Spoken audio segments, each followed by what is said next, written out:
पर एक मस्कुलर आदमी दिखाई देता है। उसका चेहरा सख्त और सर पूरी तरह गंजा है। बैकग्राउंड में एक इमोशनल मूवी कमेंट्री म्यूजिक बजना शुरू हो जाता है। सब ध्यान से देखें, ये आदमी श्याओ शुआई है और वो एक लाइफ एंड डेथ डुअल का सामना करने वाला है। स्क्रीन के दूसरी तरफ एक लड़का बड़े ध्यान से इस वीडियो को देख रहा था। उसने खुशी से हंसते हुए कमेंट सेक्शन स्क्रॉल किया और वीडियो को लाइक कर दिया। उसके दिमाग में बस यही चल रहा था कि आखिरकार उसका वीडियो वायरल हो गया है, अब उसे एड्स मिलेंगे और वो ढेर सारा पैसा कमाएगा। वो उस वीडियो को बार बार देख रहा था जिसमें उसने अपनी पूरी मेहनत लगा दी थी, लेकिन बदकिस्मती से वो फोन में इतना खोया हुआ था कि उसने नोटिस ही नहीं किया कि ट्रैफिक लाइट ग्रीन हो चुकी है। तभी सामने से एक तेज रफ्तार ट्रक आया और बैंग, उसकी मेमोरी ब्लैंक हो गई। जब उसे होश आया तो उसने खुद को एक सफेद खाली जगह में पाया। उसके सामने डेस्क पर ढेर सारे डॉक्यूमेंट्स के पीछे एक फीमेल स्टाफ मेंबर बैठी थी। उसने हैरानी से पूछा, क्या मैं मर चुका हूँ? वो अंडरवर्ल्ड की स्टाफ मेंबर बिल्कुल खुश नहीं थी। वो बस चाहती थी कि इस नई आई हुई सोल को कच्चा चबा जाए। तुम्हें तभी मरना था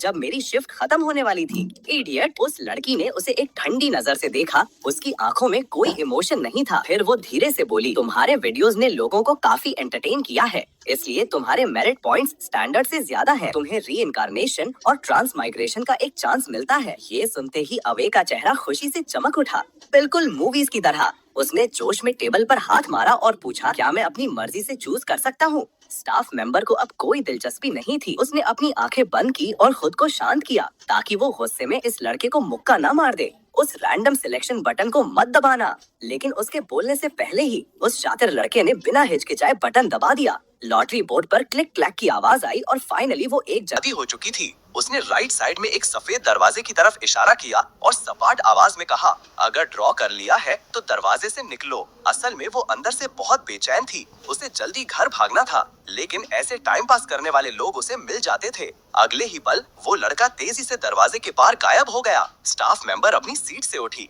घड़ी में शाम के 6 बज रहे थे। उसकी नजर अनजाने में उस लॉटरी बोर्ड पर गई और उसने एक गहरी सांस ली। उसने बोर्ड पर चिपकी हुई स्लिप को खींचा। तब उसे एहसास हुआ कि मामला इतना सिंपल नहीं था। पूरी लाइन दरअसल ये थी, अवे एक मामूली एम्प्लॉय जिसे मार्शल आर्ट्स वर्ल्ड के डीमन लॉर्ड ज़्वाई ने मार दिया था। ये पढ़ने के बाद भी उस लड़की ने कोई रिएक्ट नहीं किया, बस धीरे से बड़बड़ाई, इस ब्रोकन सिस्टम को जल्दी फिक्स करने की जरूरत है। टेक्स्ट इतना लंबा है कि मैं पूरा पढ़ भी नहीं पाई। शायद ऐसे कांड कई बेचारे सोल्स के साथ हो चुके थे। खैर, ये उनकी किस्मत थी। दूसरी दुनिया में मूसलाधार बारिश हो रही थी और बिजली कड़क रही थी, जिससे रात का मंजर और भी खतरनाक लग रहा था। अवे की रीइंकार्नेशन इसी तूफानी बारिश में हुई। वो जिस बॉडी में ट्रांसमाइग्रेट हुआ था वो जंगल के बीच में पड़ी थी। बारिश की बूंदें उसके चेहरे पर चुभे और धीरे धीरे उसने अपनी आंखें खोली।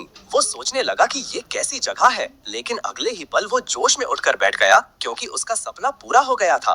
वो ट्रांसमाइग्रेट हो चुका था। वो जिस बॉडी में था उसका नाम ली जीवेई था, जो एक छोटा मोटा एम्प्लॉय था जिसे डीमन लॉर्ड ने मारा था। लेकिन अवे को लगा कि वो खुद डीमन लॉर्ड ज़्वाई बन चुका है, जो दुनिया का सबसे पावरफुल इंसान है। अवे अभी भी खुश हो रहा था। उसका मुंह हंसी से फूला हुआ था, लेकिन जब उसने अपने कपड़े देखे तो वो हैरान रह गया। मुझे लगा नहीं था कि इतना बड़ा मास्टर ऐसे फटे हाले कपड़े पहनता होगा। अचानक उसकी नजर जमीन पर गई। ये क्या है? तभी जंगल से कुछ आवाजें आईं। 3 अजनबी तलवारें लिए उड़ते हुए वहां आ पहुंचे। ये देखकर अवे की नजर और भी सीरियस हो गई। उन तीनों में से जो लीडर था, जिसकी एक छोटी सी दाढ़ी यानी गोटी थी, वो कुछ परेशान